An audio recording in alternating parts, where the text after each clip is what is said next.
और अब देश से आती एक बड़ी खबर। जस्टिस यशवंत वर्मा के दिल्ली में घर के भीतर स्टोर रूम में कैश कांड की जांच करने वाली कमेटी की रिपोर्ट सामने आ गई है। 3 जजों की आंतरिक जांच कमेटी ने माना है कि मौजूद सबूतों के आधार पर जस्टिस वर्मा का दुराचरण साबित हो रहा है। उन्हें पद से हटाने की प्रक्रिया शुरू की जानी चाहिए। पैनल ने जस्टिस वर्मा के बयानों को खारिज किया है, उनके दावे को खारिज किया है कि यह सब उन्हें फंसाने के लिए किया गया था। और रिपोर्ट के अनुसार जस्टिस वर्मा की बेटी के सही जवाब नहीं देने से भी इस पूरे मामले की जांच पर असर पड़ा है। और जानकारी के लिए आपको सीधे लिए चलते हैं अपनी संवाददाता नलिनी शर्मा के पास। नलिनी, कौन सी चीजें इसमें अहम रही हैं?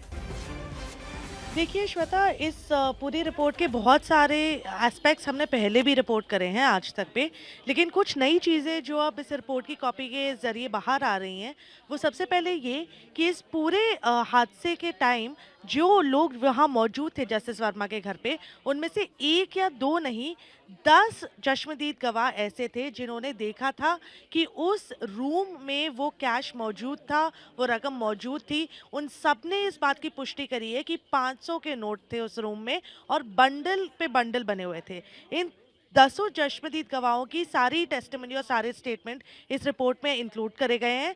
2-3 जो इंपॉर्टेंट चीज़ें इन स्टेटमेंट्स में आई है वो मैं आपको बताना चाहती हूँ। सबसे पहले एक स्टेटमेंट है Suman Kumar, assistant divisional officer Delhi fire services का।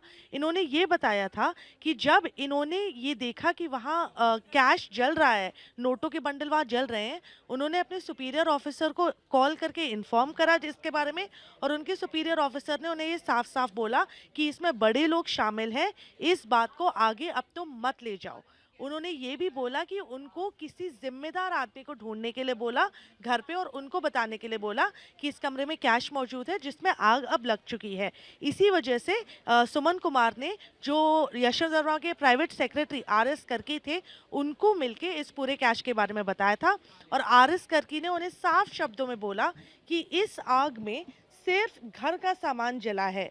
तो इस बात को सुमन कुमार ने रिफ्यूट नहीं करा, उन्होंने इसको रिफ्यूट नहीं करा। एक और जो बड़ी चीज़ इसमें सामने निकल के आ रही है कि ये जो कैश के बंडल थे ये कम से कम 1.5 फुट ऊंचे थे, और ये स्टोर रूम के दरवाजे से लेके सामने वाली दीवार तक 1.5 फुट ऊंचे बंडल कैश के यहाँ पाए गए थे।